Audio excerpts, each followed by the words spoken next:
So just arrived in Bali, in Denpasar, this time without Stella.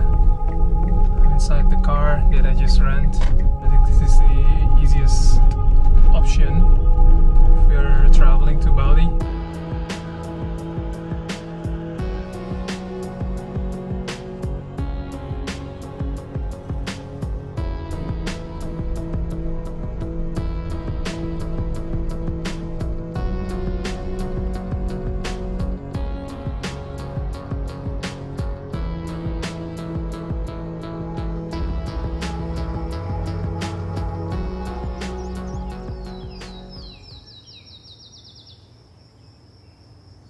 Guess I'm talking to you a little bit about the race strategy for tomorrow. So yeah, I've been traveling alone for this race without Stella because of some things. Oh, this flies. And also her training plan is not built for this race. So yeah, I just traveled alone, which is quite a challenge for me. And speaking of race strategy, I think the plan is just a bit conservative, like usual. I'm just gonna try to click with my own pace. I'm not gonna follow anyone. For the first 30k, it's just gonna be around zone 2 to zone 3 heart rate, not pushing too much because of the elevation profile. We have quite a lot of steep climb, and see how it goes, see how these legs feel. I also have one new equipment. It's a trekking pole. I used them twice in training leading up to this race about 2 weeks ago at Gunung Gede and at Cisadon. So yeah, I'm so excited because I never tried them on race. And let's just get this done and have fun. All good and ready to go. Habito, Klinik Permata Bunda, Jungle Golf Bali, Adi Prana Silver and Jewelry.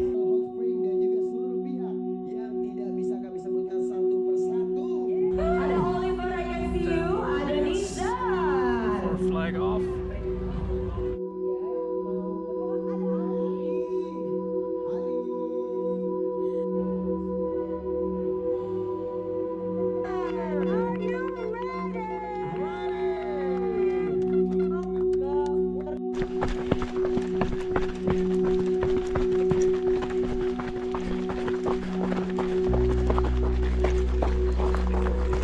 So foggy in the morning.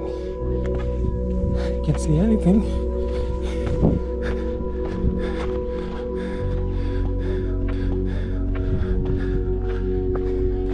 Approaching 10 kilometers, first water station. Running alone with a few guys in front of me.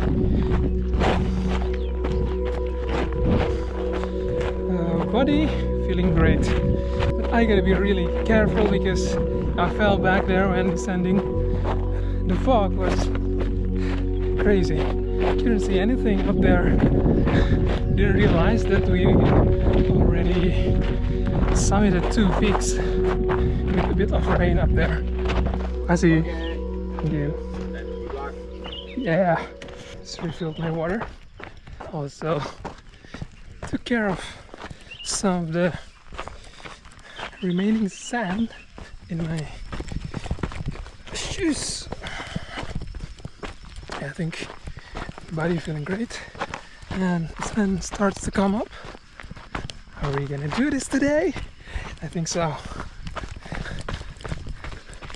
And Batur done. Now time to go to Mount Abang.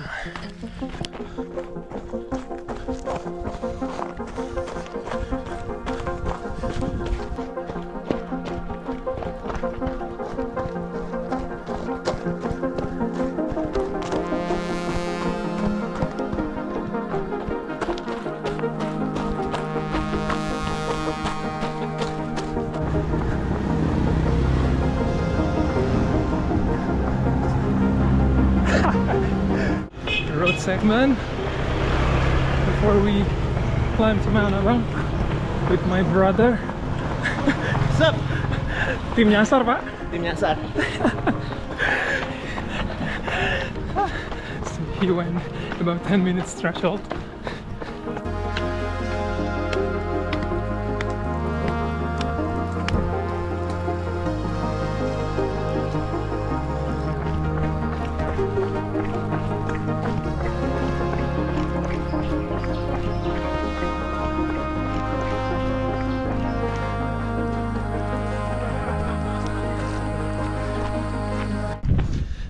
almost reached the peak of Mount Abang. It's surrounded by clouds, but I get a little sneak peek of it and it looks so beautiful. Yep, that's it. That's our climb. Top of Mount Abang. It's so cloudy and foggy, and now we're going downhill. They said it's gonna be slippery on the way down. Yeah, I can tell by now. They're running bridges.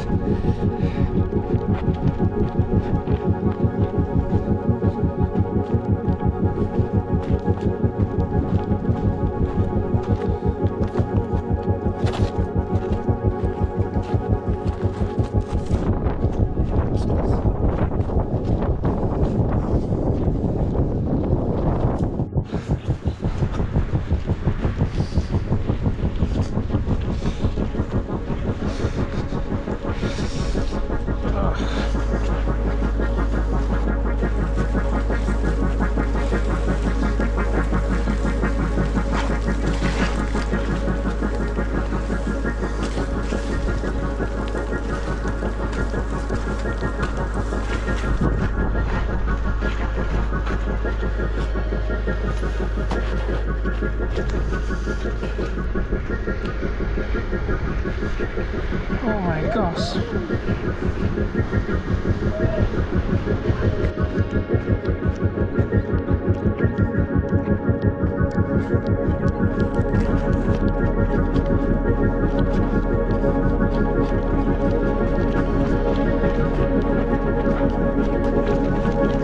Wow.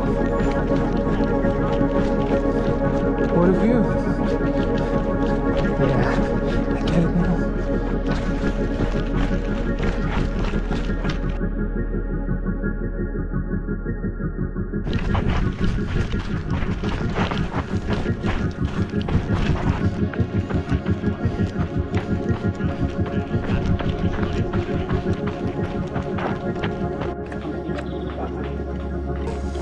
Finally reached the third water station. I look like a mess here because of the downhill. Kilometer 34, approaching the last water station to the last major climb, which is Pedahan Hill. We call it Pedahan Hill. Now it's very sunny and very hot. It's a real challenge to your body. This is where all the heat training comes into play. Hopefully I can survive this heat, because we're gonna climb quite a lot in this heat. Makasih banyak ya. Dah. Dah. Nah. So this is our next climb. 1000 gain for 5k at kilometer 37 in this heat. What a nice day. Pedahan Hill.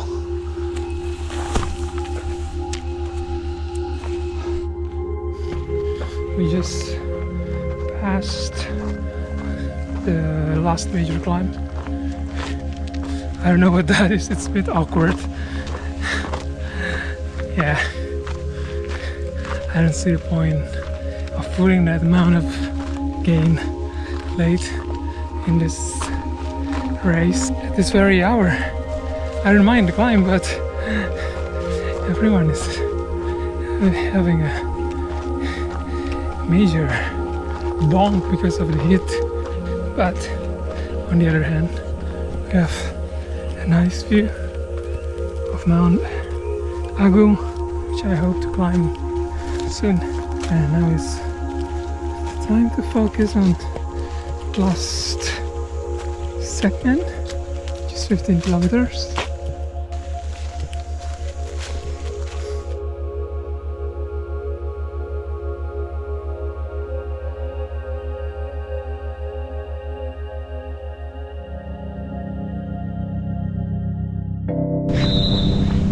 hours. Ooh, how was that? But I'm happy regardless. At least I deserve my medal. Coming in about 13 hours. Yeah, just gotta get it done. Second ultra. Kembali memasuki area finish line. Congratulations. 93.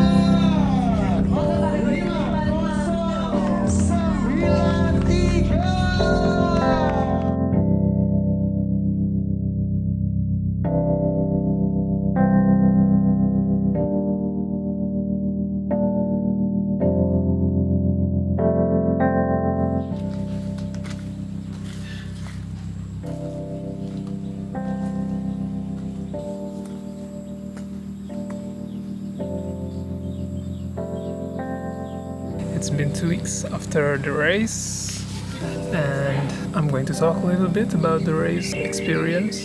So this is Cleo. Hope you don't mind. First of all, the race plan. So in the first 5K before we head off to the peak of Mount Batur, I climbed the first peak and the second peak with a few guys.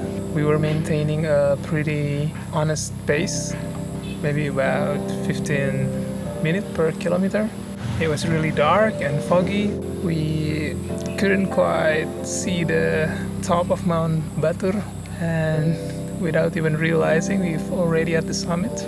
Me and several runners there, while we were attempting to summit, were really struggling to see the reflective marking. Also, there was tourists who were hiking to catch a sunrise, so the route is quite merged with quite a lot of people.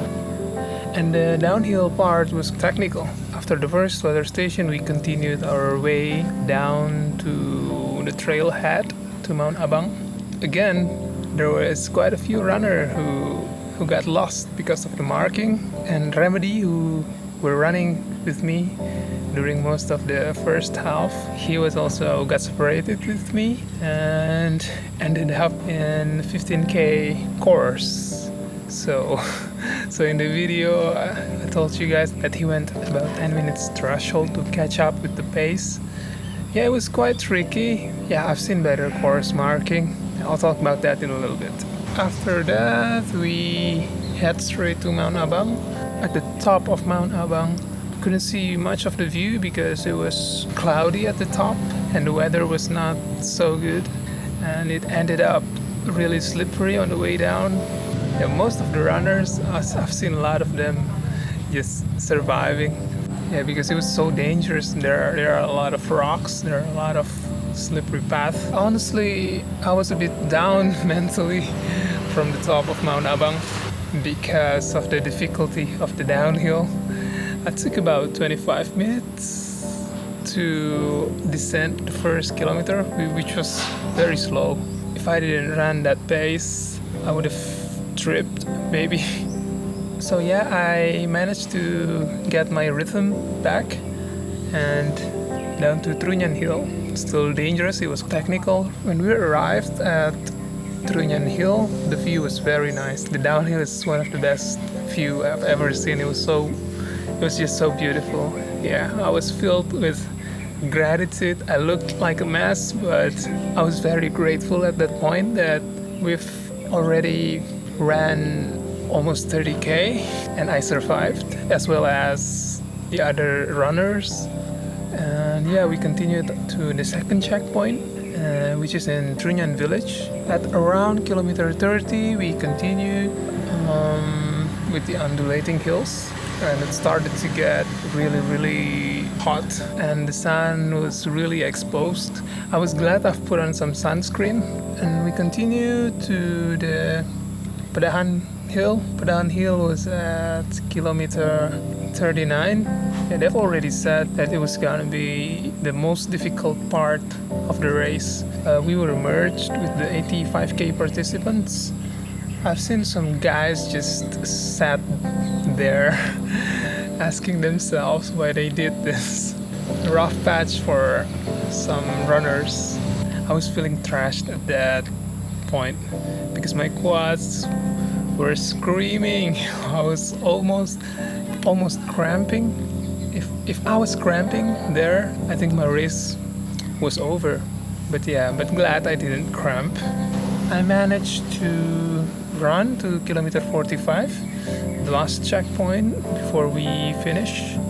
There were still undulating hills, but my poles also malfunctioned. I couldn't quite assemble my poles, so I continued without poles. We had about 800 meters of gain at that point. I was moving very slow, still had about 15k to go. Couldn't find my rhythm back because it was still hot, sunny, and it was really hot. It took about 2 hours from the last checkpoint for me to finish the race. The cramping didn't continue, and also legs were not too trashed after all. And now as I sit here at my house, at the backyard of my house, my legs feeling quite good actually, recovering pretty well. Race review, I think overall the course was nice. I think Kintamani is always magical to visit. It's difficult but worth it at some parts. Too bad that at Trunyan village I've seen a lot of trash. I don't think that's trash from the tourists because it was quite secluded. Without the trash, I can only imagine. Maybe just a quick note for this race. Last year I raced the 30k, Stella raced the 15k. The overall vibe, I'm gonna give it 6 for this year and maybe 7.5 to a solid 8 for last year. So, some of the positive things that I can say about the race. I think the water station is awesome.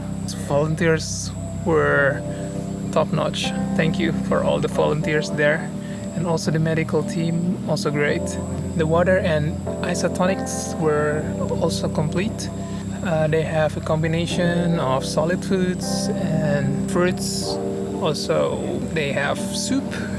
So good job for Bali trail running at the water station. The race village is also okay, yeah.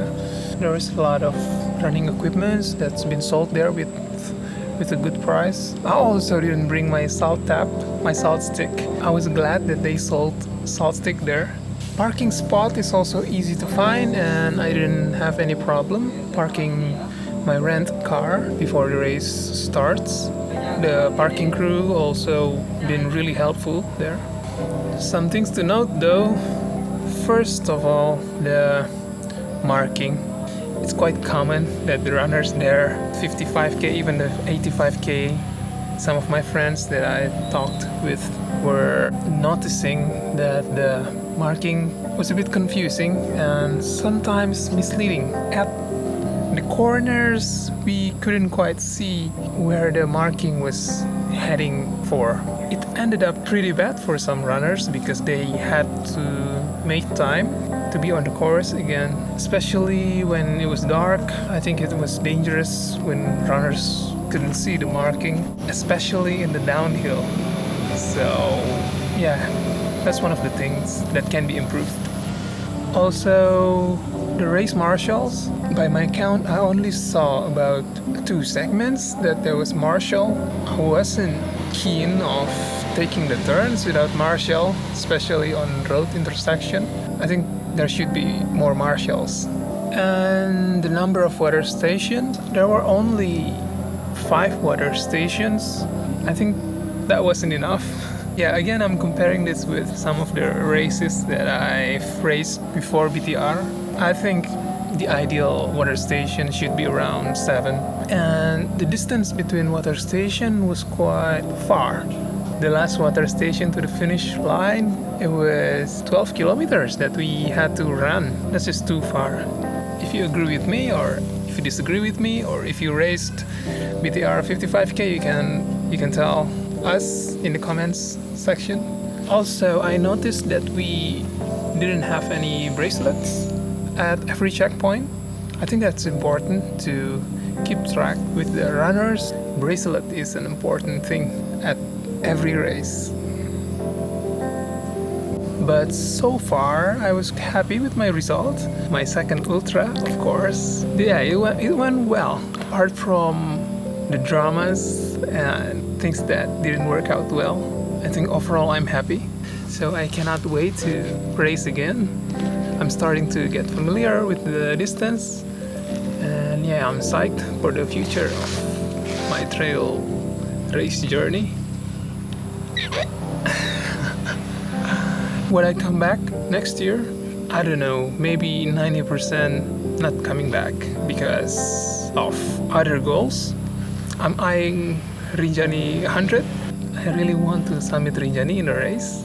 So next year, the plan is to go to Rinjani and not coming back to Bali trail running. Twice is enough for me. So I think that's it. If you enjoyed the video, please hit the like button. Can't believe I'm saying this, but yeah. See you in other videos and goodbye.